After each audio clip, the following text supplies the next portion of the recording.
sambutan oleh Bapak Syahril Ardi. Apakah sudah bisa terhubung? Ya, baik?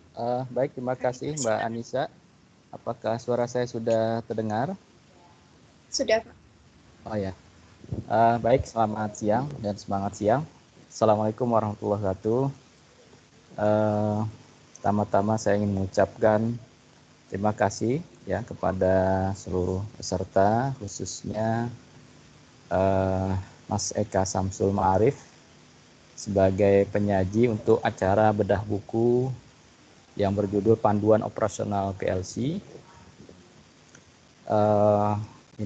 Kegiatan ini diselenggarakan oleh dalam hal ini Departemen LP2M, Lembaga Penelitian dan Pengabdian Masyarakat, yaitu Perpustakaan Poltek Astra. Kemudian selanjutnya saya ingin mengucapkan terima kasih kepada seluruh peserta. Ini sudah cukup banyak jumlahnya ya, dan mungkin insya Allah akan terus bertambah ya, baik dari rekan-rekan dosen maupun mahasiswa ataupun alumni yang tentu saja mereka juga adalah para praktisi industri gitu. Ya, jadi yang pertama saya ingin mengucapkan apresiasi sekali dalam hal ini kepada Mas Eka Samsul ya, bahwa di sela-sela kesibukannya ya bisa terus memiliki semangat ya, spirit dan semangat dalam menghasilkan karya begitu. Dan ini mudah-mudahan juga terus memberikan semangat kepada para dosen Poltek Astra dan juga kepada seluruh mahasiswa ataupun juga para jajaran praktisi, dalam hal ini para insinyur ya yang ada di industri begitu. Nah, secara umum sebenarnya kita di Politeknik Astra ini memiliki aset yang begitu besar, yaitu para dosen ya. Dosen ini punya pengalaman baik mengajar teori, praktek, kemudian pengalaman industri ya, berbagai studi kasus yang sifatnya applied atau terapan, dan juga bagaimana solusinya gitu. Nah, dalam hal ini alhamdulillah ya, Mas Eka telah mampu menyusun ya, dan ini adalah bagian dari istilahnya itu legacy ya, warisan yang mudah-mudahan terus memberikan manfaat ya. Jadi ibaratnya kalau di kita itu ya amal jariah gitu ya. Nah, maka mari terus para dosen ya Poltek Astra dan juga mahasiswa ya yang juga sudah mulai belajar itu dalam istilahnya studi kasus tugas akhirnya ya, itu adalah bagian dari belajar ya bagaimana membuat legacy atau warisan berupa ilmu pengetahuan gitu. Jadi berbagai macam kebaikan yang kita susun ya, memang istilahnya bukan mengarang gitu ya, tetapi menyusun dari berbagai pengalaman pengajaran, penelitian ya, diskusi, problem solving di industri maupun di perguruan tinggi, dan juga di masyarakat yang biasanya bentuknya kita kenal dengan pengabdian masyarakat. Ya, maka dalam sambutan yang ringkas ini saya bermimpi sebenarnya sudah beberapa tahun yang lalu ya, paling tidak kita Politeknik Astra dan khususnya perpustakaan Poltek Astra memiliki katalog buku ya, yang isinya adalah karya-karya para dosen Poltek Astra gitu. Dan kita yakin dan optimis ya, dengan berbagai macam stimulus juga ya, penghargaan ya, ini para dosen kita ya semua punya potensi yang besar, tinggal di-trigger dan juga bagaimana manajemen waktu dalam menyusun dan membuat karya-karya berupa buku begitu. Akhirnya mari kita terus semangat ya, semangat melewati masa-masa sulit kita yang masih terus berlangsung, yaitu pandemi COVID ini ya, dengan berbagai keterbatasannya. Semangat untuk terus berkarya ya, ada istilahnya itu publish or perish ya, publish or perish. Jadi mari kita publikasikan karya-karya kita ya, atau kita akan perish, kita akan binasa, hilang ditelan waktu tanpa ada istilahnya jejak-jejak kebaikan ya. Dalam hal ini tentu saja berupa karya begitu ya. Karya yang tertulis, karena karya yang tertulis ini ya akan terus lebih lama ininya ya, lebih lama dia berada di muka bumi ini dan bisa dimanfaatkan oleh berbagai kalangan yang ada. Kalaupun kita ya dosen, mahasiswa juga itu kan sangat lancar dalam menulis sebenarnya, mempublikasikan juga, tapi dalam kalimat-kalimat yang singkat. Apa itu? Itu di WA ya, WhatsApp itu kan. Cuman ya bagaimana kalau kita dalam buku ini ya bisa menyusun suatu tema-tema yang tertentu ya, yang baik ya, menggunakan kaidah-kaidah yang baku, maka itu akan menghasilkan buku juga ya, bisa yang berkaitan dengan keteknikan maupun juga yang bersifat hikmah misalnya begitu. Baik, mungkin demikian yang bisa saya sampaikan, lebih kurang mohon maaf ya. Mudah-mudahan kita bisa mengambil berbagai macam pelajaran dan pengalaman ya dari buku ini yang berjudul Panduan Operasional PLC untuk seri Omron, dan mungkin juga nanti ada seri-seri yang lain ya. Tidak saja Mas Eka yang terus produktif, tapi juga saya ya mengingatkan diri saya dan juga rekan-rekan yang lain ya, termasuk mahasiswa ya, mari kita terus produktif ya, dan ini bagian dari prestasi dan juga legacy ya. Demikian, lebih kurang mohon maaf.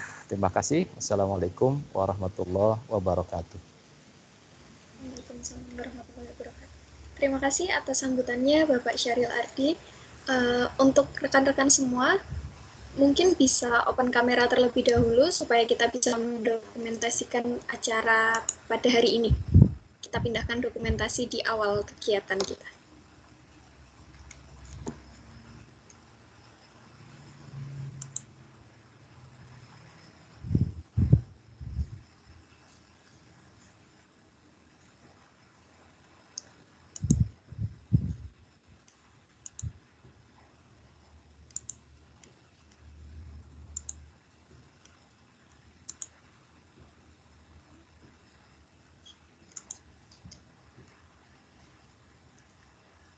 Silakan rekan-rekan yang lain.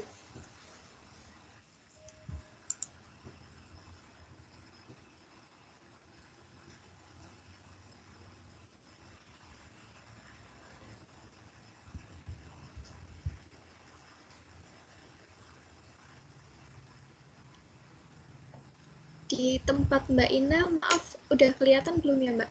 Di tempat saya beberapa masih hitam soalnya.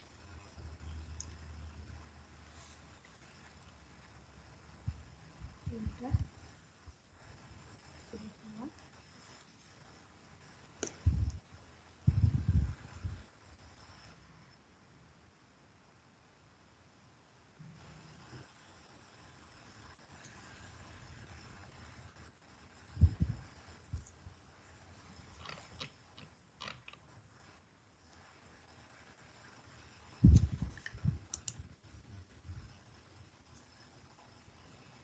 Sudah hanya ini? 9 orang. Baik, izinkan saya mendokumentasikan. 1, 2, 3.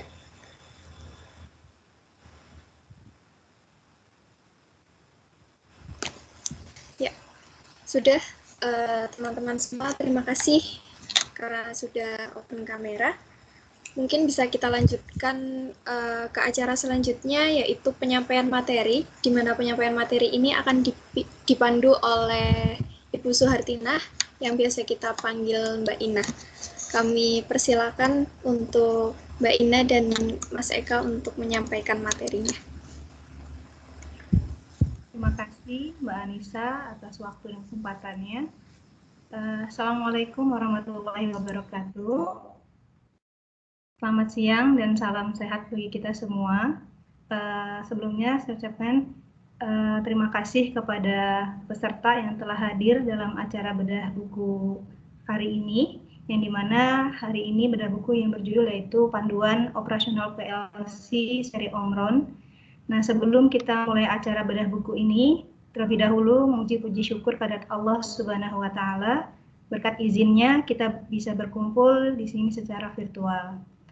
Kegiatan bedah buku ini diinisiasi oleh Perpustakaan Politeknik Astra sebagai bagian dari satu programnya. Tema yang diangkat pada hari ini yaitu tentang sistem kendali PLC. Buku ini berjudul Panduan Operasional PLC Seri Omron, yang dimana dikarang sendiri oleh pembicara kita hari ini, yaitu Eka Samsul Ma'arif, yang diterbitkan oleh LPPM Polman Astra tahun 2020 di Kota Jakarta dengan tebal halamannya yaitu 120 halaman. Sebelum masuk acara inti, perkenankan saya menyampaikan susunan acara dan beberapa peraturan yang hari ini dengan susunan acaranya, yaitu pertama pembukaan, kedua pemaparan materi oleh narasumber dilanjutkan dengan sesi tanya jawab, kemudian pembagian door prize, keempat pembacaan kesimpulan not tulis, dan yang terakhir adalah penutup. Selanjutnya peraturan pada sesi diskusi kali ini dimohon para hadirin dapat mematikan mikrofon atau mute. Kemudian yang kedua, acara seminar hari ini akan direkam. Kemudian yang ketiga, untuk para penanya dimohon untuk tulis pertanyaan di kolom chat yang ada. Dan juga pengumuman satu lagi, yaitu untuk para hadirin bisa untuk mengisi link absensi yang ada di kolom chat. Baiklah, memasuki acara yang pertama, mari kita buka dengan berdoa menurut kepercayaan yang masing-masing. Ya, berdoa dipersilahkan. Ya, selesai. Oke, terima kasih. Hadirin yang saya hormati, diselenggarakannya seminar bedah buku ini bertujuan untuk mengupas buku yang berjudul Panduan Operasional PLC Seri Omron, yang mana kita ketahui bahwa PLC merupakan singkatan dari Programmable Logic Controller. Artinya, suatu mikroprosesor yang digunakan untuk otomasi proses industri secara pengawasan dan pengontrolan mesin di jalur perakitan suatu pabrik. Nah, PLC pun merupakan sistem kendali vital yang digunakan pada industri 4.0 sekarang ini. Sebelum memulai bedah buku, akan saya perkenalkan terlebih dahulu narasumber kita hari ini, yaitu Bapak Eka Samsul Ma'arif, yang lahir tanggal 21 Januari tahun 1986. Beliau sekarang tinggal di Depok dan berprofesi sebagai dosen PLC dan otomasi industri. Selain itu, beliau juga sebagai asesor kompetensi otomasi industri dan sering menjadi pembicara dalam workshop kurikulum SMK. Untuk background pendidikan beliau, tahun 98 beliau SMP Negeri 1 di Sidorejo, Kendal. Kemudian tahun 2001 SMP Negeri 2 Kendal. Wah, berarti pindah ini ya. Dan kemudian 2004 SMA Negeri 1 Kendal. Dan 2010 beliau melanjutkan S1-nya di Universitas Muhammadiyah Jakarta, jurusan Teknik Elektro.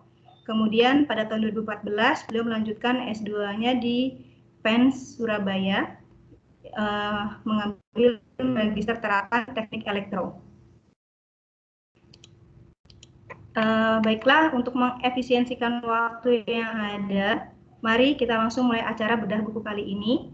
Kepada Bapak Eka Samsul, waktu dan tempat, silakan.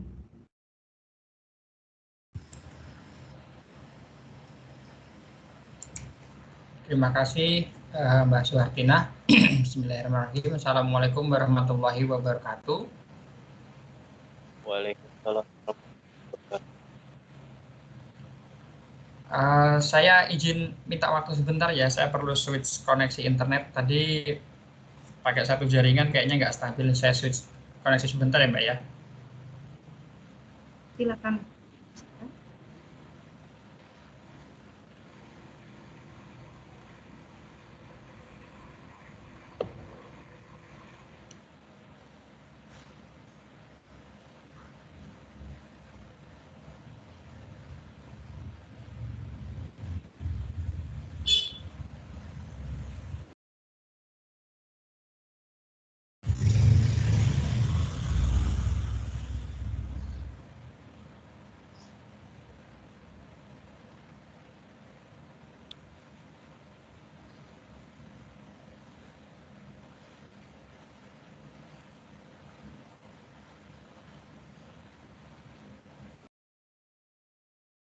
Para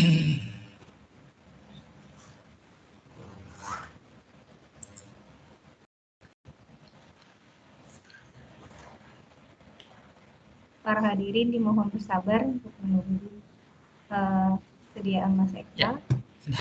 Silakan Mas Eka. Tadi sempat keluar lagi malah tadi.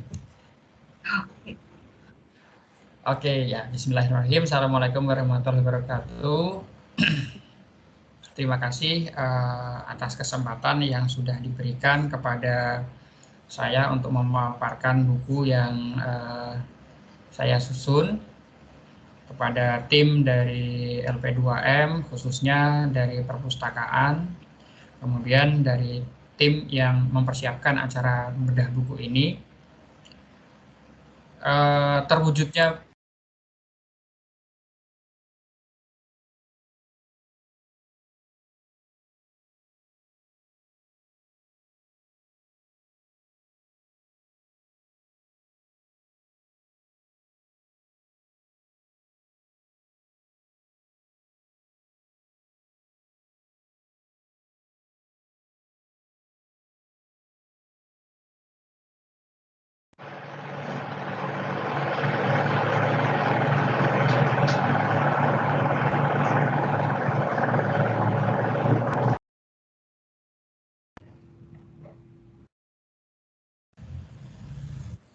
Mohon maaf Mas Eka, tadi terputus jaringannya. Iya. Iya. Iya lagi nggak tahu. biasanya meeting siang baik-baik aja, ini lagi ngambek kayaknya jaringannya. Ya, saya lanjutkan ya. Mohon maaf ya, agak tersendat tadi. Iya. Yang terwujudnya buku ini, ya, terwujudnya buku ini ya tidak lepas dari fasilitas yang ada di Polman Astra ya. Kemudian teman-teman mahasiswa juga sebenarnya berkontribusi besar terhadap buku ini. Bagaimana bisa berkontribusi? Karena pada saat menulis buku sebenarnya saya terapkan gitu. Apa yang saya mau tulis, saya lihat responnya. Enak nggak pada saat saya menyampaikan itu, mahasiswa itu langsung bisa paham responnya. Nah, kalau ternyata saya sampaikan 1-2 kali kok masih ada yang kelihatan dari wajahnya kan kalau nggak paham gitu, saya coba ubah lagi gitu. Kemudian saya susun urutan materinya supaya kita bisa step by step-nya memahaminya itu lebih enak gitu. Dan sampai akhirnya buku ini bisa selesai di tahun 2020, tapi baru diedarkan bulan Mei tahun 2021 gitu, karena setelah selesai nulis pun nggak bisa langsung dipublish karena mempertimbangkan layoutnya apakah baca atau belum, kemudian penyempurnaan gambar, kemudian juga milih cetaknya gitu, kertasnya yang kayak gimana yang enak tuh. Dan di sela-sela bukan ngajar enggak gitu, harus nambal utang praktek segala macam. Akhirnya alhamdulillah bulan Mei masuk percetakan dan bulan Juni sudah bisa mulai diedarkan. Baik, untuk mulai membahas tentang buku ini, saya akan share screen saya.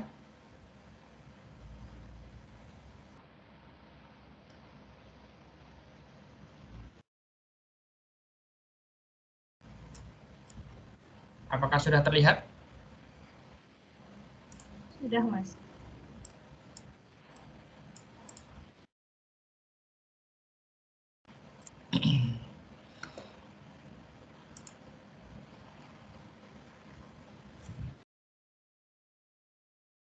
Oke, mungkin tidak semua juga PowerPoint ya, karena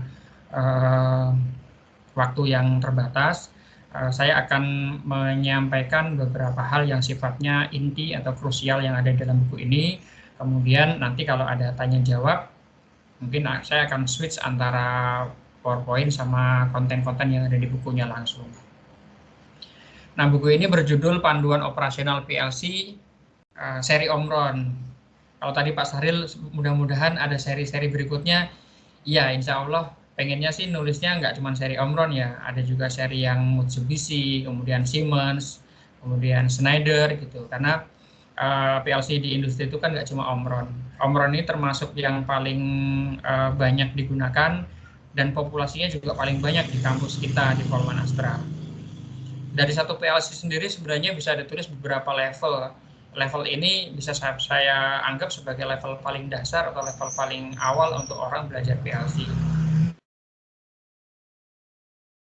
Misalnya yang lain mau nulis di level berikutnya untuk PLC Omron atau PLC yang lain, saya rasa peluangnya sangat-sangat terbuka gitu ya. Dan secara kapabilitas teman-teman dosen Polman lah untuk menulis gitu. Hanya komitmen untuk meluangkan waktu, kemudian nyoba nulis 1-2 paragraf, kemudian dibaca, kalau serk enak lanjut gitu. Kalau masih ada yang kurang diulang lagi, memang seperti itulah prosesnya menulis, harus dimulai ya. Nah, ini informasi tentang profil dari bukunya, diterbitkan oleh LP2M Politeknik Manufaktur Astra tahun 2020. Ukuran buku ini ikuti standar UNESCO, yaitu 15,5 kali 23 cm. Tebalnya ada 120 halaman, ini di luar daftar isi, pembuka pendahuluan, dan lain-lain. Secara covernya dari soft cover,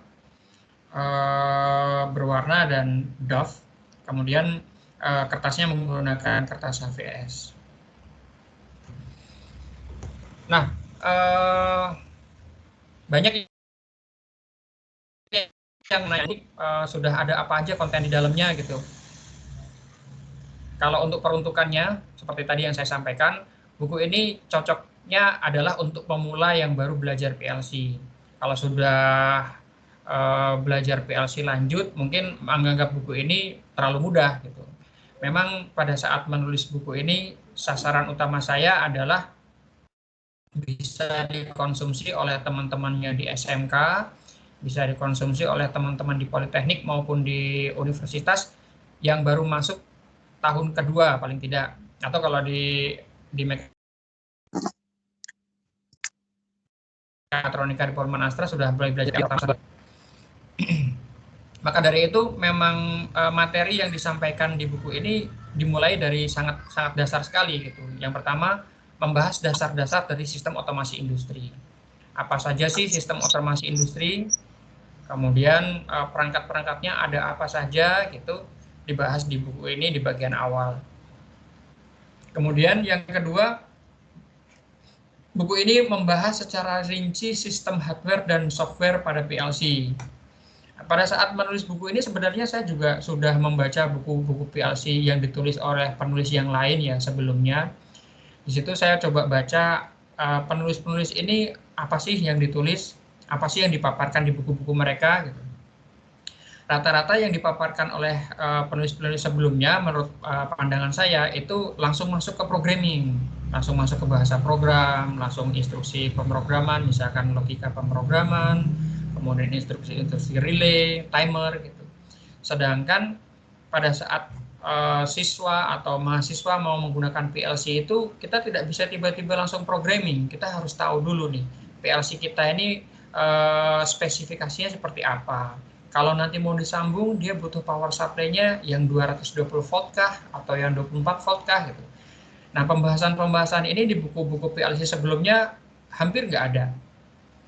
Hanya satu buku yang mengulas secara detail itu, tapi buku dari luar negeri ya, karangannya Petruzela. Itu detail banget gitu. Di perpustakaan ada, kalau teman-teman yang terutama MK saya sarankan buat baca bukunya Frank D. Petruzela tentang PLC. Dia detail banget memaparkan dari awal bagaimana belajar PLC gitu. Start awalnya kalau di Petruzela mulai dari bilangan, kemudian data gitu. Cuman karena saya berangkat dari Politeknik yang kita harus bisa hands on, harus bisa menggunakan PLC itu secara real, Maka saya ngambil inisiatif, saya start dari hardware dulu. Saya ulas bagaimana sih memilih PLC sesuai dengan kebutuhan kita gitu. Kemudian kalau ada PLC tipe ini, kita sudah tahu nih PLC ini nanti nyambungnya pakai power supply apa, 220 atau 24 volt. Kemudian PLC ini memiliki berapa input dan berapa output. Tipe inputnya apa, tipe outputnya apa, itu diulas di buku ini di bagian awal. Terutama pada saat membahas hardware dan perangkat-perangkat lainnya, termasuk komunikasi. Misalkan PLC ini caranya ngedownload programnya pakai kabel apa, itu juga dibahas. Selain itu juga membahas tentang software pada PLC. Di software di PLC ini mulai dari sistem datanya, sistem addressing, kemudian software apa yang digunakan, itu diulas di bagian-bagian awal. Berikutnya di buku PLC ini membahas tentang teknik instalasi I/O pada PLC berdasarkan jenis I/O-nya. Ini salah satu yang hampir belum ada di buku PLC sebelumnya atau buku PLC yang sudah ada, yang dari situ saya menempatkan posisi buku saya gitu. Ternyata si penulis ini langsung masuk ke bagian sini, ternyata penulis itu langsung masuk ke bagian yang lain gitu.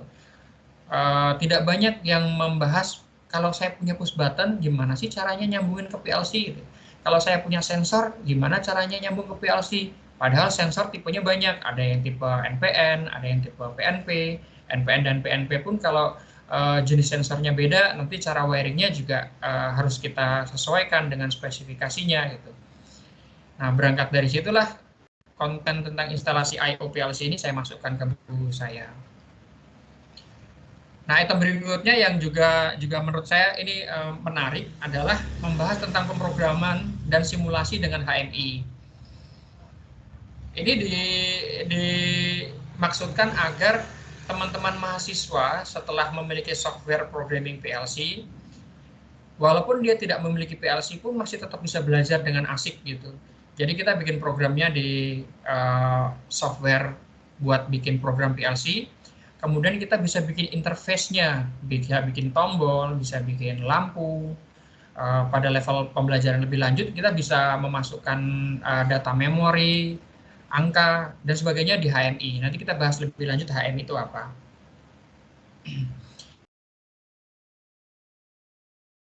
Dengan software yang diulas di buku ini, kita masih tetap bisa nyobain program yang udah kita buat. Kemudian kita bikin juga interface-nya atau tombol dan lampunya tuh di software HMI. Nanti kita simulasikan bareng. Sudah cukup untuk belajar tentang programmingnya gitu. Kalau tadi di awal kita udah belajar hardware-nya, karena hardware-nya kan adanya di kampus ya, jarang yang punya hardware di rumah gitu. Nah, kalau sudah nyobain hardware-nya di kampus, nanti pulang ke rumah sudah bisa nyobain software simulasinya gitu. Bikin programnya di program PLC, bikin interface-nya di program HMI, udah di rumah udah bisa nyobain. Kemudian yang terakhir membahas tentang teknik penyelesaian masalah dan contoh soal dan latihan. Di setiap bab sengaja saya alokasikan evaluasi ya, ada evaluasi untuk mengukur pemahaman dari bab tersebut. Misalkan bab 1 membahas tentang apa gitu. Nanti di akhir bab itu ada evaluasinya, pertanyaan-pertanyaan tentang bab yang tadi sudah dipelajarin. Harapannya memang buku ini bisa cukup lengkap, tidak hanya dibaca, tapi juga bisa jadi panduan untuk meng-create soal nantinya buat guru SMK atau dosen politeknik. Tentu nanti perlu kreativitas lebih lanjut supaya soal-soal yang nantinya dibuat itu berkembang. Nah, ini tentang posisi buku ini terhadap kompetensi pemrograman PLC atau terhadap otomasi industri secara umum. Jadi levelnya memang masih di tataran level dasar. Nanti di kesempatan berikutnya, misalkan mau belajar lebih lanjut, ada level berikutnya yang setingkat lebih tinggi dari buku ini. Oh iya, karena memang buku ini untuk dasar, secara ketebalan pun belum banyak-banyak betul gitu, masih cuma 120 halaman, yang saya rasa itu sudah cukup untuk belajar PLC dasar. di next step-nya nanti pada saat buku ini dilanjutkan ke seri pemrograman berikutnya, misalkan masuk ke data memori ya, pengolahan data itu mungkin pembahasannya akan jauh lebih banyak. Dan secara ketebalan mungkin akan bisa sampai 200 lebih gitu. Karena pembahasannya untuk data memori itu jauh lebih banyak daripada yang basic atau yang dasar ini. Kemudian kita langsung mulai masuk ya ke dalam bab per bab dari buku ini. Yang pertama, bab 1 yaitu sistem otomasi industri. Secara umum dijelaskan seperti apa sih sistem otomasi industri itu gitu. Di sisi sebelah kiri kita bisa lihat sistem otomasi secara dasar yang paling basic banget itu memiliki 3 bagian utama, yaitu input, logic, dan output.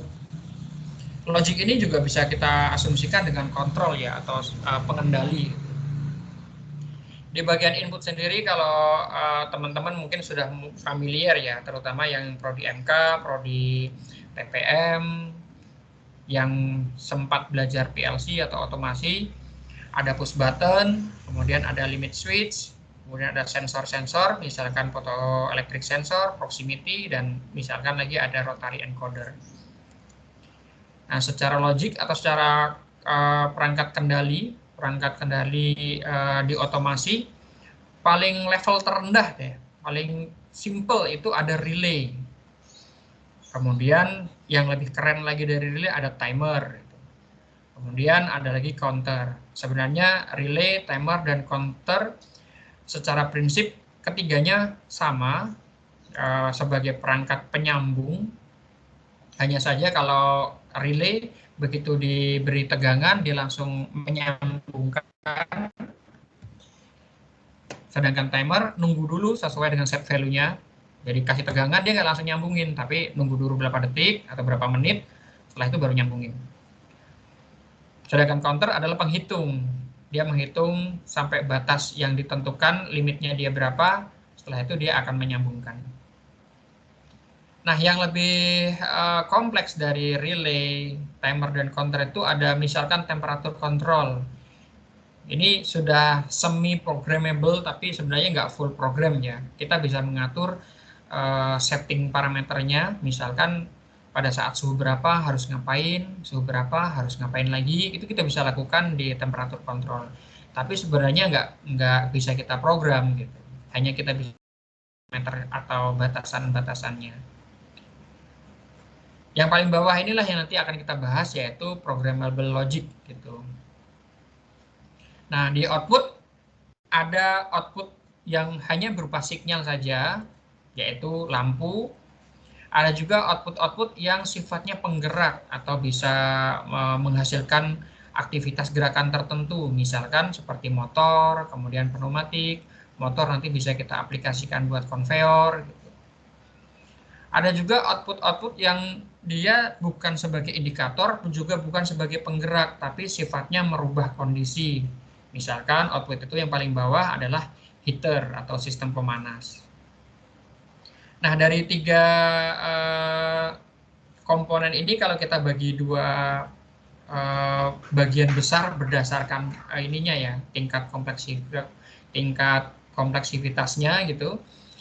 Ada yang namanya sistem kendali konvensional. Sistem kendali konvensional itu meliputi yang sebelah kiri ini semua input-input. Kemudian ada output-output seperti lampu, motor, pneumatik gitu. Kemudian ada perangkat kendali dasar, yaitu sistem-sistem itu secara konvensional atau bisa kita sebutnya wiring fisik ya, akan disambungkan dengan kabel. Dari push button disambung kabel ke relay, misalkan dari relay nanti sambung kabel ke lampu gitu. Itu kita sebutnya dengan rangkaian kendali konvensional. Di buku ini hanya diulas sekilas saja, tidak diulas bagaimana caranya membuat rangkaian kendali konvensional, itu tidak. Hanya dikenalkan seperti ini loh rangkaian kendali konvensional. Nah, sistem kendali yang berikutnya setelah sistem kendali konvensional adalah sistem kendali terprogram. Hadirnya sistem kendali terprogram ini karena sistem kendali konvensional masih punya banyak masalah. Misalkan kalau kita punya kontrol yang butuh 100 relay gitu, itu benar-benar harus ada 100 relay dalam satu panel. Nggak kebayang kan berapa besarnya panel ini gitu. Nah, sistem kendali terprogram itu berusaha menyederhanakan itu. Relay yang tadinya jumlahnya 100 itu secara virtual dimasukkan semua ke dalam PLC atau kita sebutnya dengan Programmable Logic Controller gitu. Di sistem kendali konvensional kalau ada perubahan kabelnya kita copot-copot, sambung-sambung lagi gitu. Kalau nggak salah nyambung ya benar, kalau salah nyambung ya salah, nanti sistemnya nggak berjalan dengan benar. Kalau di Programmable Logic Control atau PLC ada perubahan sistem, kita nggak harus nyambutin kabelnya lagi, kita tinggal ambil aja programnya, kita rubah dalamnya, kita download lagi, sudah bisa jalan lagi. Itu salah satu lompatan besar ya dari sistem kendali konvensional menjadi sistem kendali terprogram. Nah, yang membantu PLC dalam menjalankan prosesnya salah satunya adalah Human Machine Interface atau HMI.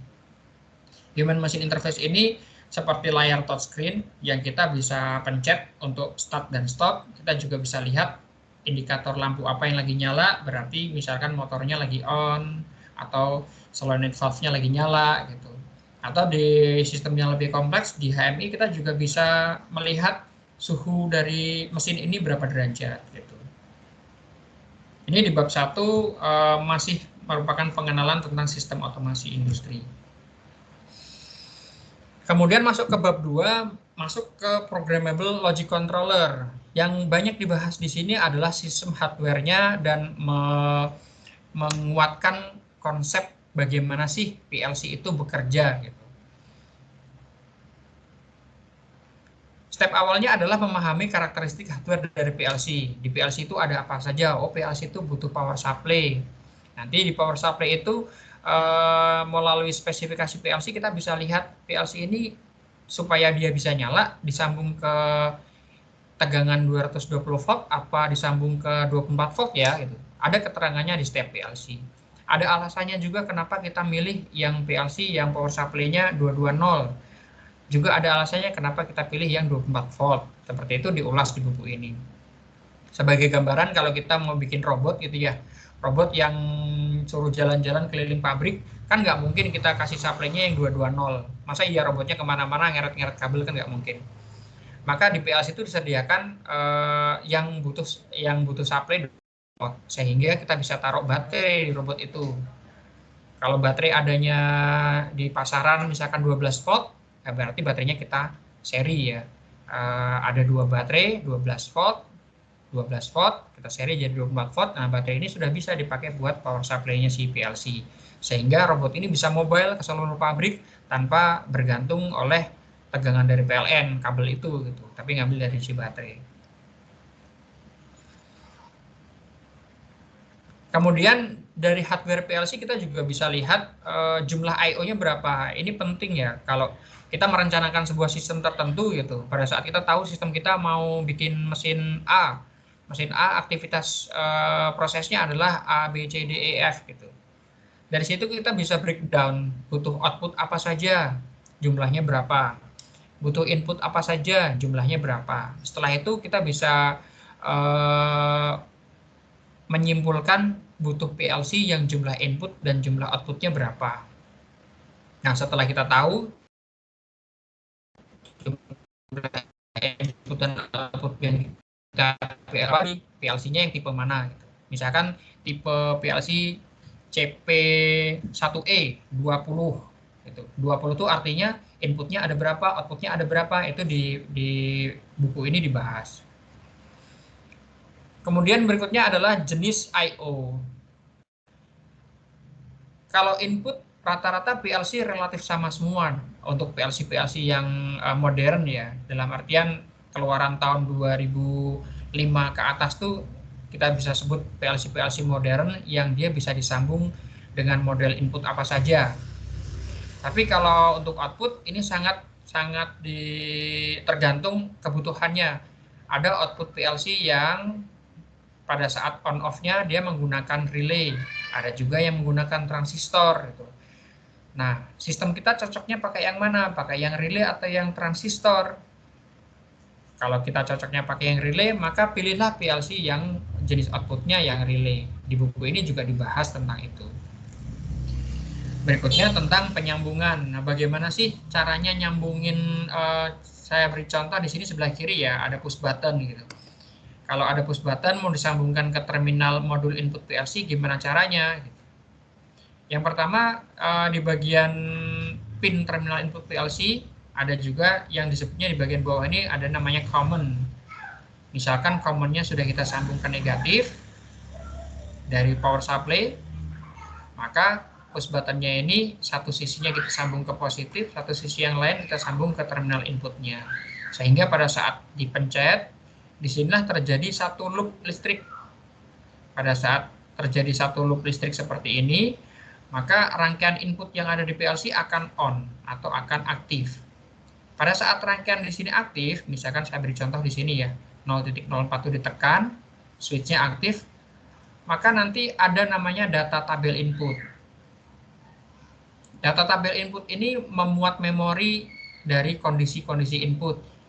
Misalkan kondisi 0.04 sebelum dipencet nilainya adalah 0. Begitu dipencet di sini, tekan, nilai yang tadi 0 itu akan berubah menjadi 1. Kalau data tabel input ini berubah menjadi 1, maka program yang kita sudah buat, yang address-nya atau yang alamatnya sesuai, kontak ini kalau berubah menjadi 1, kontak ini akan nyambung, tersambung. Kalau kontak ini tersambung, secara logika program, maka output yang sebelah sini akan menyala gitu, atau akan on. Begitu output sini on, dia akan melakukan update terhadap data tabel output. Yang dua ini, data tabel input dan dua tabel output itu nantinya akan kita kenal sebagai namanya memori. Ternyata kalau sini nyala, di sini tabel outputnya akan diupdate. Yang tadinya 0 pada saat dia belum nyala, karena kita nyalakan, di sini berubah menjadi 1. Nah, kalau di sini berubah menjadi 1, maka modul outputnya di sini akan memiliki tegangan. Tegangannya ini nanti akan dipakai buat menyalakan lampu. Boleh dipakai buat menyalakan lampu secara langsung, atau kita bisa memanfaatkan fasilitas relay. Misalkan saya beri contoh di sini. Umumnya output dari PLC itu bekerja pada tegangan 24 volt. Umumnya, walaupun ada output PLC yang bekerja di atas tegangan itu. Misalkan saya mau menyambungkan motor yang tegangannya 120 volt. Berarti nggak bisa dong disambungkan ke sini. Kalau mau disambungkan langsung sebenarnya bisa, tergantung jenis outputnya. Tapi amannya kita memanfaatkan relay. Karena relay ini banyak yang tegangannya 24 volt gitu ya. Jadi kalau outputnya di sini aktif, yang nyala adalah relaynya sebenarnya. Nanti relay kita manfaatkan kontaknya untuk menyalakan motor. Seperti itu. Nah, ini adalah sistem hardware yang kita bahas di bab 2 di buku tersebut. Kemudian di bab 3 adalah operational software PLC. Nah, sebenarnya belajar PLC pun kalau kita langsung masuk ke program gitu ya, itu nanti akan mulai terkendala kalau bahasa pemrogramannya atau level programmingnya dinaikkan, jadi lebih kompleks gitu. Oleh karena itu, kita perlu stepnya belajar tentang sistem data dan bilangan dulu. Nanti ini akan bermanfaat kalau kita mau melakukan addressing, sehingga nanti waktu bikin pemrograman PLC pun basic-basic kita udah kuat, lebih enak buat bikin program PLC-nya. Misalkan di buku ini ada namanya W. W itu adalah internal relay. Dalam satu W, misalkan ada W100, addressnya W100, di PLC Omron itu dia memiliki 16 bit atau 16 kotak. Kotak 0 sampai kotak 15. Nah, kotak yang nilainya 1, inilah yang kondisinya adalah high atau on. Berarti kalau kita lihat di W100 ini, yang kondisinya on adalah W100.00, W100.03, dan W100.06. Nah, seperti itu cara addressingnya. Nah, di sistem data dan bilangan ini juga bisa memunculkan nilai desimal. Misalkan yang paling atas ini W100. W100 kalau kita lihat secara biner itu 0101-nya seperti ini. Kalau kita mau lihat angka desimalnya bisa kita hasilkan dari 1 di sini dikalikan 2 pangkat 0 ditambah dengan 1 yang lain di sini dikalikan dengan 2 pangkat 3, kemudian ditambah lagi dengan 1 di sini dikalikan dengan 2 pangkat 6. Setelah ini dijumlah, kita nanti dapat nilai desimalnya di sini berapa gitu. Nah, memang tidak bisa langsung dipahamin sekarang ya di sesi ini gitu. Kalau mau lebih lanjut boleh baca literatur tentang sistem data dan bilangan gitu. Atau kalau teman-teman yang kuliahnya di TPM atau di MK, tentu hal yang kayak gini sudah nggak asing lagi gitu, karena memang core dari ilmunya salah satunya adalah ini. Kemudian berikutnya adalah memory atau addressing. Seperti yang tadi, misalkan ini ada input channel ke-1. Input channel ke-1 yang berwarna kuning ini sedang on. Secara address, yang berwarna kuning ini adalah 1.15. Begitu cara addressingnya dari sebuah PLC. Berarti yang kalau kita lihat yang mati input nomor berapa saja? Yang mati berarti 1.00, 1.03, 1.08, 1.10, 1.10, 1.13, 1.14. Nah, ini perlu dipahamin dulu supaya nanti waktu membuat program di PLC ini lebih lancar atau lebih enak. Berikutnya di operasional software PLC ini dibahas tentang bahasa pemrograman yang digunakan, yaitu menggunakan bahasa ladder. Di ladder ini kita nanti akan mengenal tentang kontak, kemudian tentang output, bagaimana kontak yang NC, ini ada kontak yang NC atau normally close. Sebelum diapa-apain, sebelum dipencet, kontak ini sudah nyambung duluan, sehingga lampu di sini nyala. Nah, kalau dia ditekan, justru malah lepas, jadi mati. Nah, kontak yang NO belum tersambung ke sini, jadinya belum menyala.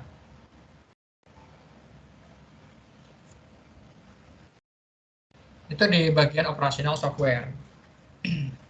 Nah, di bagian berikutnya di pemrograman dan simulasi.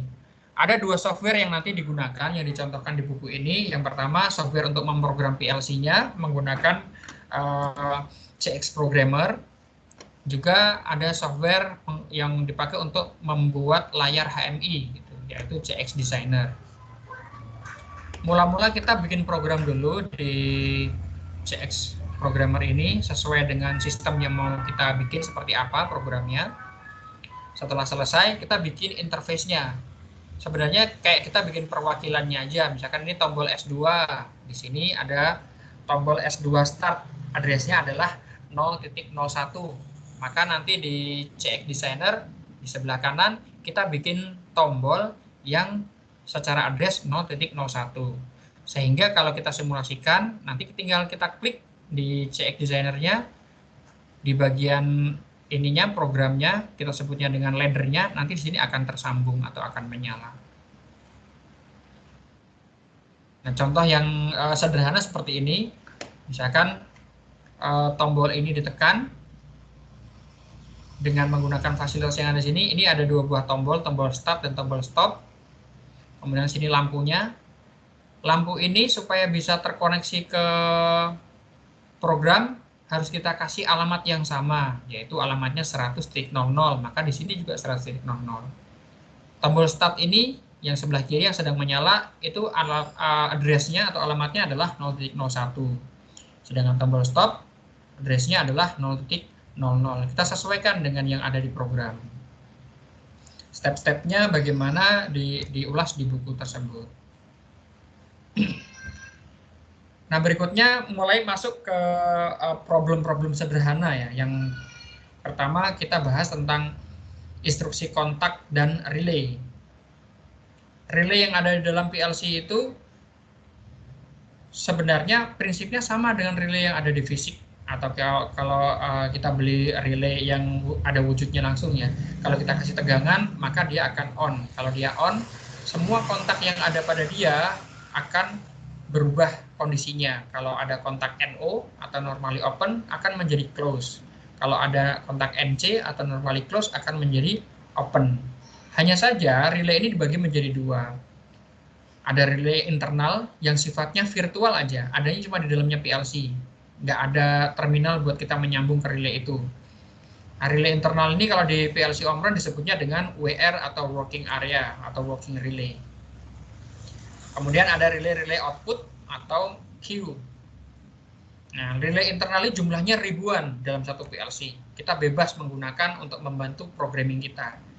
Tapi kalau relay output jumlahnya terbatas sesuai dengan output dari PLC kita. Misalkan PLC kita outputnya 8, maka relay output yang kita punya ya hanya 8. Kecuali kita beli extension module gitu, kita tambah, kita expand, maka output kita bisa nambah. Sehingga nanti pada saat pemrograman relay internal ini akan dimaksimalkan dulu untuk membuat prosesnya berjalan. Setelah prosesnya sudah berjalan oke, baru relay-relay internal ini akan mendrive ke relay-relay output untuk menyalakan output-output yang kita kendalikan. Di bab ini juga mulai diajarin tentang sistem start-stop, mulai dari sistem self-holding, set-reset, dan sistem keep. Misalkan mau menjalankan konveyor dengan push buttonnya ditekan hanya sekali saja, pencet tek gitu, konveyornya langsung on terus-menerus. Nanti kalau mau matiin, tekan sekali, stop, konveyornya langsung mati. Seperti itu. Berikutnya dibahas juga tentang sistem interlock. Sistem interlock ini adalah sistem yang membuat ada priority. Misalkan ada sistem A yang lagi running, maka sistem B, sistem C, dan sistem D nggak boleh running. Nah, itu namanya kita interlock, kita kunci. Begitu juga kalau B lagi running, A nggak boleh, C nggak boleh, D juga nggak boleh. Gitu. Itu namanya interlock. Interlock sendiri ada yang half, ada yang full. Maksudnya yang full, saya jelaskan dulu yang full. Kalau kita menjalankan A, B, C, dan D nggak boleh running sama sekali. Kalau kita start, B ya nggak mau, C nggak mau juga, gitu. D juga nggak mau. Sampai A ini kita matikan, baru B bisa dinyalakan. Itu namanya interlocknya full. Kalau sistemnya yang mengandung bahaya atau kalau dijalankan bareng-bareng itu bisa beresiko terhadap operator atau beresiko terhadap keamanan alat, biasanya yang diterapkan adalah yang full. Tapi ada juga yang sistemnya half. Kalau half ini dia hanya bisa berjalan salah satu saja di antara 4 A, B, C, D. Kalau A lagi jalan, B, C, D nggak jalan. Tapi begitu B jalan, gitu, B jalan, A langsung mati, C juga mati, D juga mati. Jadi di antara 4 hanya satu yang bisa jalan, tapi mereka bisa mematikan satu sama lain. Nah, di akhir bab 5 ini ada pembahasan tentang relay dan kontak spesial.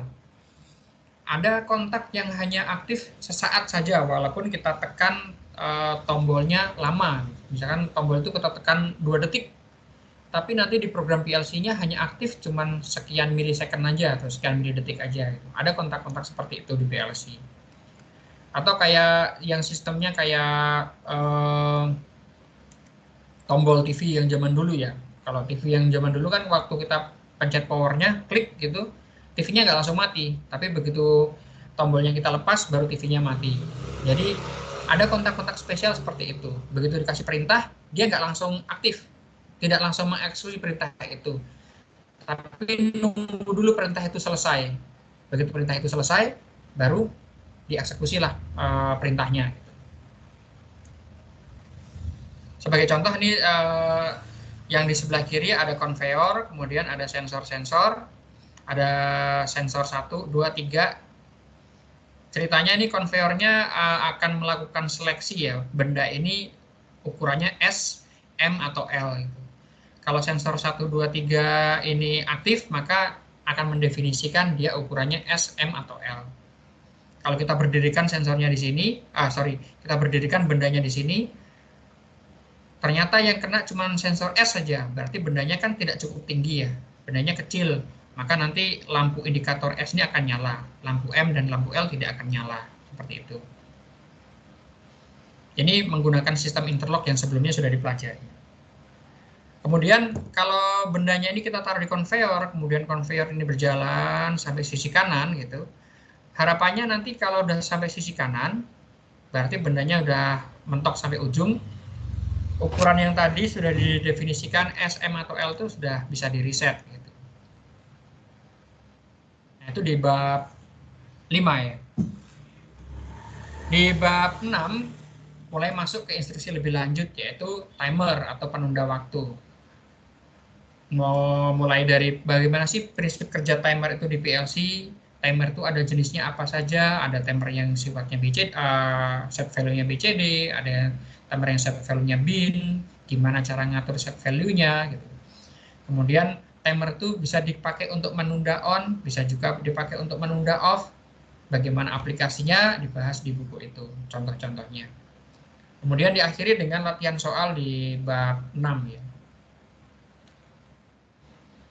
Nah, di bab 7 ini adalah materi terakhir dari buku ini, membahas tentang counter. Counter itu apa sih? Gimana cara makainya di PLC? Kemudian counter itu kalau di PLC Omron ada apa aja? Ada BCD, ada yang bin gitu. Kemudian sorry yang ini yang item ketiga harusnya bukan BCD dan bin ya. Ini ada namanya counter up, counter down. Ada counter yang pada saat diaktifkan dia nilai perhitungannya turun. Ada yang pada saat diaktifkan nilai perhitungannya bisa naik, bisa juga turun gitu. Nah, di buku itu ada contoh sistem pengemasan barang seperti ini, ada konveyornya, kemudian diasumsikan buahnya ditata seperti ini ya, satu-satu, maka dia akan jatuhnya juga satu persatu. Nah, setiap kali benda ini jatuh, nanti dia akan memotong berkas cahaya yang dimiliki oleh sensor benda. Begitu dia jatuh ke bawah, dihitung 1, 2, 3, dan seterusnya. Sampai hitungan yang sudah kita atur di set value-nya dari counter. Begitu nanti set value-nya tercapai, konveyornya berhenti, stop. Bendanya nanti sudah masuk ke box semua, buzzer full ini akan nyala, operator akan ngambil kotak ini. Begitu kotak ini diambil, diganti dengan kotak yang baru, konveyor sudah bisa nyala lagi untuk mengirimkan benda lagi. Hitung sampai batas hitungan tertentu lagi. Misalkan 5 gitu ya. 1, 2, 3, 4, 5. Begitu 5, konveyor stop, buzzer nyala lagi, box diambil, begitu ditaruh box yang baru, mulai konveyor nyala lagi, dan seterusnya seperti itu. Nah, di bab ke-8 isinya latihan soal dan pembahasan. Ada 3 jenis latihan soal, tapi yang di sini yang saya akan tampilkan hanya satu saja. Misalkan latihan soal untuk menyelesaikan sistem distribusi. Jadi benda-benda kerja yang ditumpuk akan didorong oleh silinder 1A sampai di sini, sampai keluar dari tumpukan, kemudian didorong lagi oleh silinder 2A sampai masuk ke dalam box. Bagaimana mengatur urutannya, bagaimana menyelesaikannya, step-stepnya dijelaskan di buku itu. Pertama, stepnya adalah kita bikin addressing-nya. Ada saklar S0 untuk emergency, S1 untuk merubah posisi auto manual, S2 untuk start, misalkan seperti itu. Kemudian S3 dan S4 ini adalah kontrol manual untuk silinder 1A dan silinder 2A. Setiap sensor mulai dari B1 sampai B6 semuanya dikasih address, dikasih nama, alamat di PLC-nya. Setelah itu output-nya juga diberi di sini, ada output Y1, Y2, ada di address mana. Kita bikin dulu tabel ini. Setelah tabel ini jadi, baru kita wiring atau kita sambungkan. Tadi S0 nyambungnya ke alamat 0, sesuai dengan ini tadi ya. Dia alamatnya di 0.00, maka di wiringnya juga 0.00. Sensor B1, B2, B3, B4, B5, dan B6 juga kita wiring, kita sambungkan sesuai dengan address-nya. Begitu juga di output, Y1 dan Y2 kita sambungkan sesuai dengan alamat atau address-nya. Setelah itu baru kita bikin programnya, ada program mode manual, kemudian ada program autonya, dan yang terakhir program untuk mengontrol outputnya. Contoh program yang dasarnya yang di sini yang program manual gitu. Yang dikontrol di program manual itu di sini hanya W1.00 dan W1.01. Ini yang kita sebut dengan internal relay. Relay yang kita pakai untuk membantu proses pemrograman. Padahal nanti si W1.00 itu akan mengaktifkan silinder 1A untuk maju. W1.01 ini akan mengaktifkan silinder 2A untuk maju. Nanti program untuk mengaktifkannya adanya di sini, di bagian output. W1.00 mengaktifkan 100.00 yaitu Y1, W1.01 mengaktifkan 100.01 yaitu Y2. Demikian pemaparan tentang buku PLC Panduan Operasional PLC seri Omron dari bab 1 sampai ke bab 8. Terima kasih, saya kembalikan waktunya kepada moderator. Monggo Mbak Ina. Terima kasih Mas Eka para materi bukunya. Baiklah, lanjut ke acara sesi tanya jawab. Ada satu pertanyaan dari Saudara William Sampat Eka. Bagaimana learning path definisi melalui apakah ada prerequisite-nya belajar dari buku ini? Mas Eka bisa dijawab lebih dahulu. Boleh diulang pertanyaannya Mbak Ina? Tadi pas lagi ada tukang es krim lewat, nggak kedengeran. Ada es ya? Iya. Baik. Bagaimana learning untuk belajar PLC melalui buku ini? Sudah terdengar Mas Eka? Okay. Apakah ada prerequisite-nya sebelum belajar dari buku ini? Gitu. Silakan. Saya ulangi pertanyaannya ya. Bagaimana learning? Bagaimana? Ada di kolom chat ya? Atau saya baca aja di kolom chat ya? Iya. Betul, ada di kolom chatnya. Bagaimana learning path untuk belajar PLC melalui buku ini? Apakah ada prerequisite-nya sebelum belajar buku ini? Ya, learning path untuk belajar PLC dari buku ini sebenarnya sudah start dari bab 1 sampai bab 8 ya, kalau dari buku ini aja. Kemudian apakah ada prerequisite-nya sebelum belajar dari buku ini? Ya, saya harus sampaikan kalau belum pernah belajar sistem kendali konvensional, kemudian langsung belajar buku ini mungkin akan kesulitan. Karena di buku ini tidak dijabarkan prinsip kerja relay seperti apa. Kemudian bagaimana kontak NO dan NC itu tidak ada penjabaran detailnya gitu. Kontak NO dan NC, relay, konvensional itu adanya di sistem kendali konvensional. Kalau misalkan kita mau menyalakan lampu pakai satu tombol push button, pakai relay, gimana caranya gitu. Nah itu memang tidak dibahas di buku ini. Sebaiknya sebelum start masuk ke PLC ini memang harus belajar tentang kendali konvensional dulu. Harus belajar dulu tentang relay itu gimana sih kerjanya, timer itu gimana sih kerjanya gitu. Setelah itu baru pada saat masuk ke PLC ini akan lebih gampang. Gitu. Itu yang pertama. Kemudian yang kedua sebaiknya sudah belajar tentang sensor aktuator.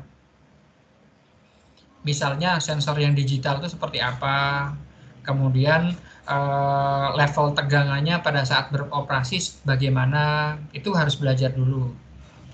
Walaupun di buku ini diulas, tapi nggak detail. Atau mau mengoperasikan motor biar bisa muter forward, biar bisa muter reverse, tidak dibahas di buku ini. Itu adanya di sistem kendali konvensional. Tapi kalau sudah paham itu, kemudian mau merubah yang tadinya konvensional menjadi PLC, ada di buku ini. Begitu, Mbak Ina. Ya. Terima kasih Mas Eka atas jawabannya. Para peserta, hadirin semua, jika ingin menanyakan sesuatu bisa tuliskan di kolom chat. Pertanyaan selanjutnya, Mas. Mungkin saya mau bertanya, Ini untuk sebenarnya sasaran dari pembuatan buku ini, apakah didasari hanya untuk guru SMK atau mahasiswa politeknik saja, Mas? Ya, tadinya saya pengennya nulisnya bukunya langsung itu ya, langsung komplit gitu ya, dari basic, middle, advance gitu. Cuman khawatir kalau nunggu itu komplit malah nggak terbit-terbit. Kalau jadi satu buku tebal gitu, malah nggak terbit-terbit gitu. Akhirnya saya putuskan kayaknya perlu ditulis bertahap nih gitu.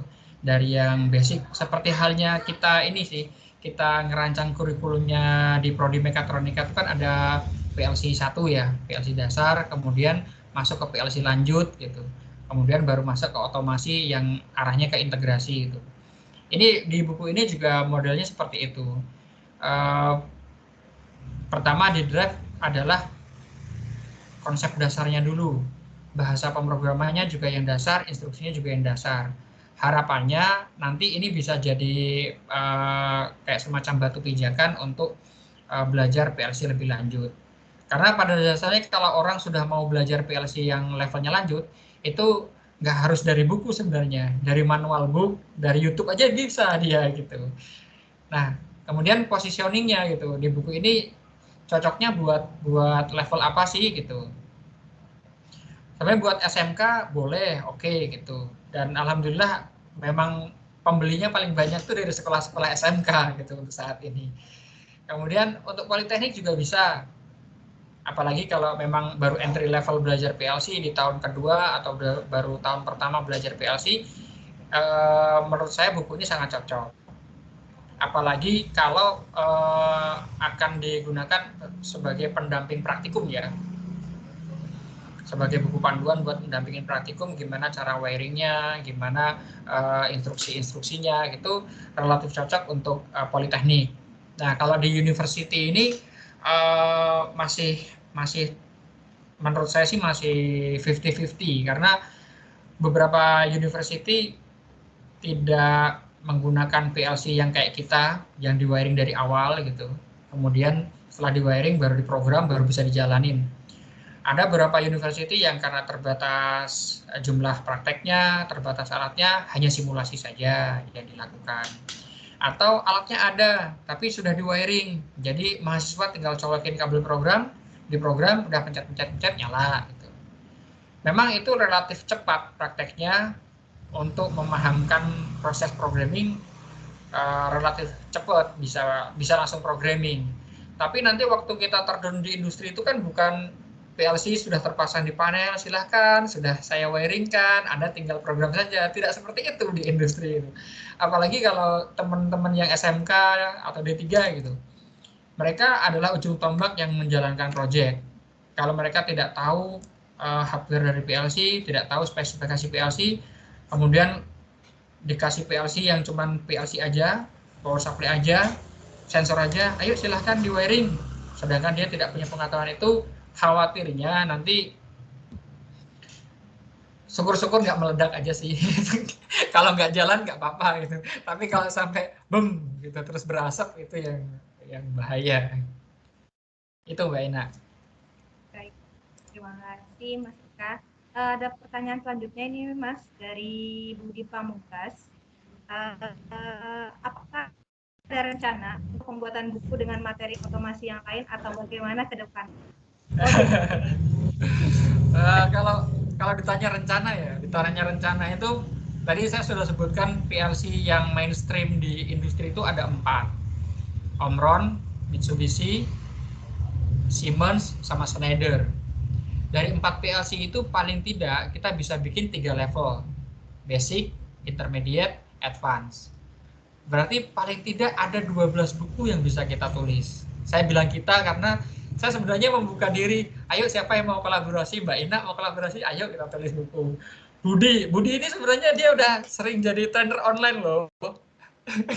Dia udah lebih dulu dari saya jadi trainer online PLC. Misalkan Budi, ayo Mas Eka kita nulis buku, ayo saya senang banget gitu. Daripada saya harus nulis sendiri, baru selesai 2, 3, 4 bulan gitu, kalau ada yang mau joinan, saya malah tambah senang gitu. Artinya pengalaman saya nulis buku bisa saya share. Kemudian lebih produktif dalam kurun waktu yang singkat, kita bisa mengeluarkan buku yang lebih banyak, lebih variatif gitu. Di luar PLC sendiri kita masih bisa nulis misalkan HMI-nya, kita bisa nulis sistem konvensionalnya, misalkan yang jago di Polman kan Mas Afi gitu ya. Mas Afi ayo diajak nulis sistem kendali konvensional buat motor listrik gitu. Mantep loh itu. Terus Mas Heru yang jago banget sama inverter gitu ya, itu bisa gitu diajak buat kolaborasi nulis khusus cuman inverter aja. Banyak banget yang bisa ditulis, sayang kalau nggak ini ya, kalau nggak kita explore. Kata Pak Saril kan tadi kan ini amal jariah gitu, warisan gitu. Kitanya sudah meninggal gitu, buku kita masih beredar, masih bisa ngasih manfaat, insya Allah pahalanya jalan terus gitu. Inspiring banget mereka. Nah itu jawabannya untuk Budi Pamungkas. Menjawab dan membantu ya. Oke, sepertinya ada lagi nih Mas Eka dari saudara Stanley Octavian. Assalamualaikum, salam sejahtera. Waalaikumsalam.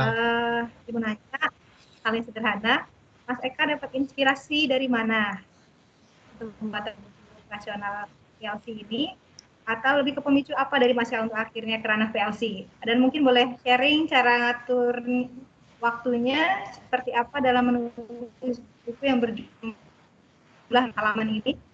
Terima kasih Mas Eka. Silakan Mas Eka. Ya.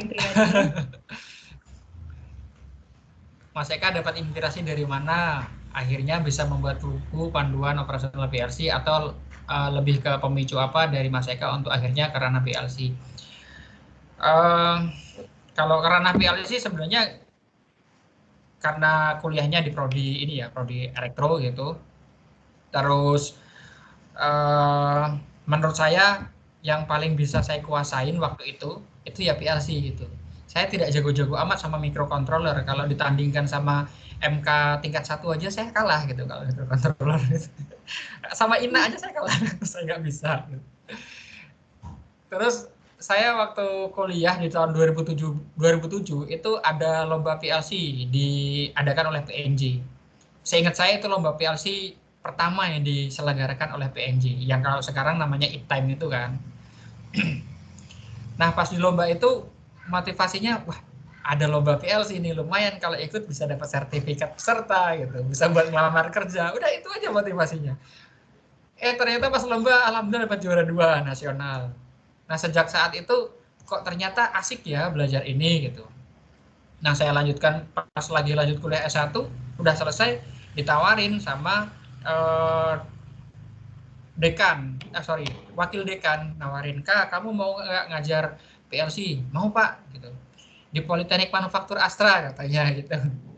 Wih, itu kan yang dimiliki sama Astra Group itu Pak gitu. Waktu itu saya juga belum banyak tahu tentang Polman Astra. Akhirnya saya ngelamar ke Polman Astra 2011, masuklah di Polman Astra sampai sekarang.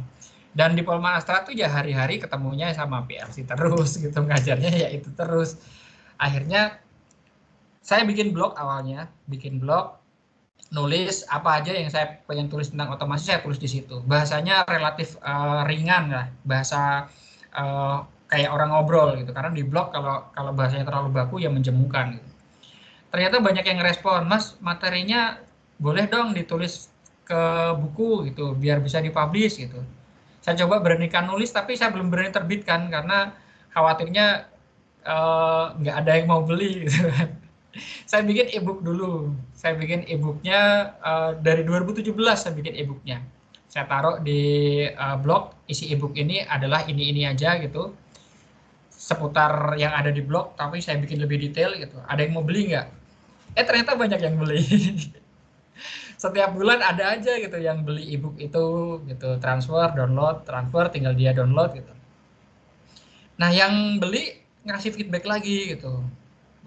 Bisa nggak Mas dibikin lebih formal dalam bentuk buku gitu. Barulah di 2019 mulai saya cicil untuk jadikan buku. Selain karena dosen ya, salah satu kiprah kita untuk dunia pendidikan itu kan lewat menulis. Ya udah saya niatin, saya tulis bukunya gitu. Kendalanya gimana cara ngaturnya? Banyak kendalanya. kalau pas lagi di rumah gitu mau nulis ya ada aja kan diajak main anak gitu, nggak concern gitu. Kalau pas di kampus perlu waktu khusus memang supaya kita bisa fokus. Duduk makan selesai gitu. Nulis itu kita duduk belum tentu dalam 15 menit itu kita bisa start satu kalimat gitu. Kita harus mikirin dulu paragraf awal yang mau kita tulis itu apa, ide yang mau kita sampaikan apa, starting sentence-nya, kalimat awalnya tuh dari mana gitu. Kita tulis, begitu udah dapat satu paragraf, nggak enak dibaca, dihapus lagi gitu. Atau ganti ke paragraf berikutnya tapi masih mengulas ide yang sama. Nanti tapi semakin lama juga semakin lancar kok, sama kayak kita ini ya, ngerjain soal gitu atau maintain mesin gitu. Awal-awal kita nggak tahu ya startnya mulai dari mana ngeceknya gitu. Tapi begitu jam terbang kita udah cukup tinggi, feel kita itu udah dapat. Oh mau ngulas ini, bidiknya dari mana dulu, dari sini ke sini gitu. Tapi memang yang paling berat itu komitmen. Walaupun waktunya tersedia, kalau komitmennya nggak ada susah gitu. Walaupun waktunya nggak tersedia, kalau komitmennya ada, itu ya bisa dibela-belain lah gitu. Cuman konsekuensinya ya capek, ngantuk, karena nulisnya sebelum subuh gitu, sebelum berangkat kerja. Itu sih tantangannya. Cukup menjawab nggak, Stanley? Ya, semoga jawab ya. Ternyata untuk membuat buku itu panjang ceritanya, nggak langsung mungkin gitu ya. Iya, kalau pengalaman dimulai saya dari gitu. bikin blog, kemudian bikin buku, sampai akhirnya dibuatkan satu. Baik, sepertinya cukup untuk pertanyaan kali ini. Mungkin ada satu, Mas, yang penting ini. Ya. Nah, buku ini bisa dibeli di mana? Dan juga harganya berapa?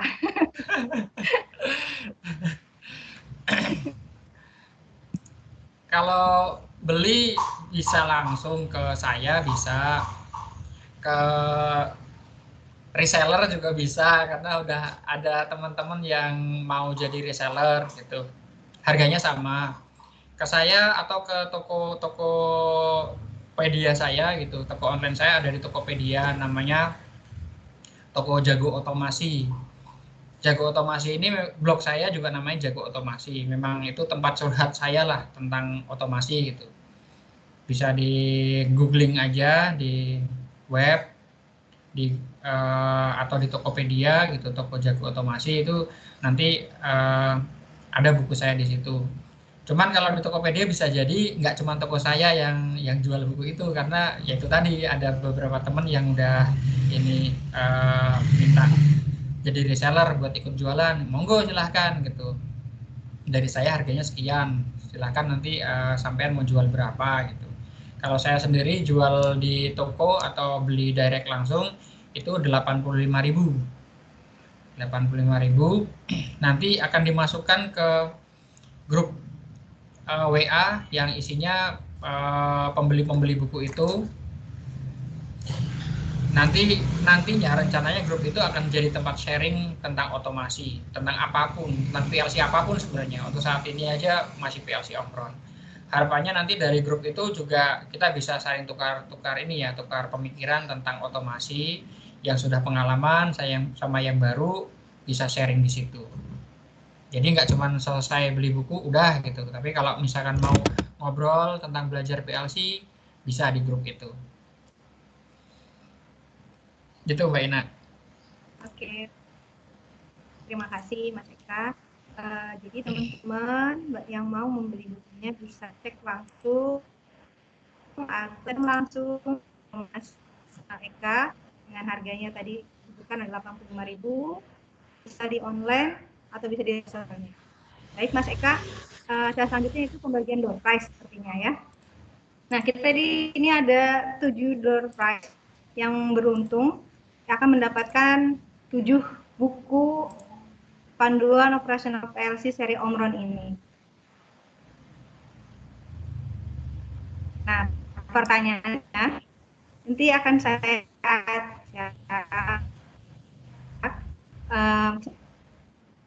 bagian mungkin dari Mas Eka, dari Pak Syahril. Pertanyaan pertama, Mas Eka. Saya dulu ya. Halo. Ya. Halo. Ya. Iya. Bisa kedengeran nggak suara Mas saya? Eka, untuk pertanyaan. Iya, sudah terdengar. Pertanyaan pertama ya. Bentar saya carikan dari materi yang tadi. Teman-teman bisa langsung angkat tangan ya, jika mengetahui nanti jawab langsung. Bisa di-unmute.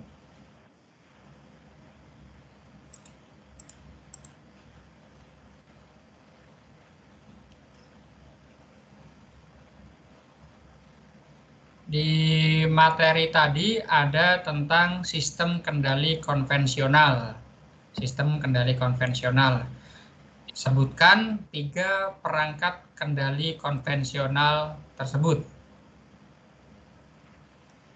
3 perangkat kendali konvensional. Ayo, siapa yang angkat tangan terlebih dahulu, lalu unmute.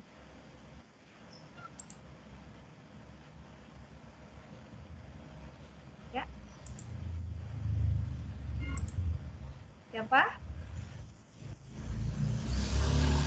Silahkan. 3 komponen di sistem kendali, 3 komponen kendali ya. 3 komponen kendali di sistem kendali konvensional.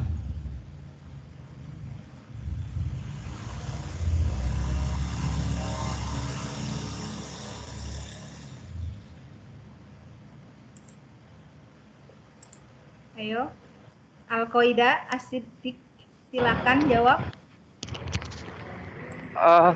Sistem kendali konvensional ada timer, kontaktor, dan juga tor. Apakah betul, Timer, Mas? Timer, timernya benar. Timernya benar. Timer, kontaktor boleh deh. Dan juga tor. Tornya masih kurang benar. Satu lagi selain timer sama kontaktor. Ayo, masih belum benar ya Al-Qaeda. Nah, bisa dilanjutkan. Oke.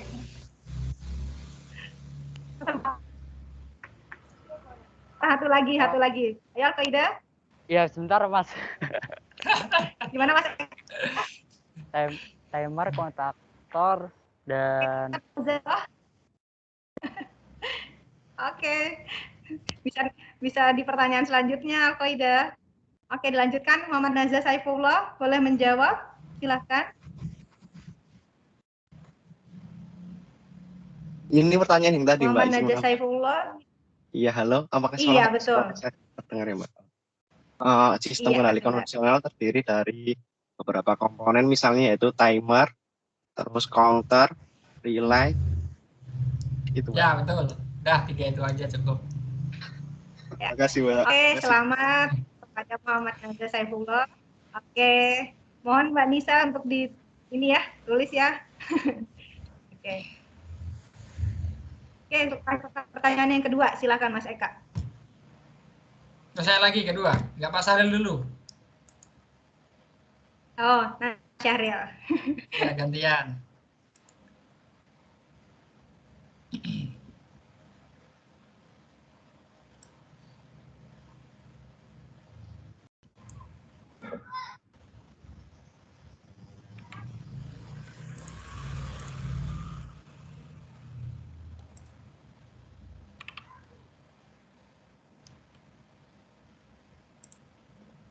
Silakan, mau Mas Eka.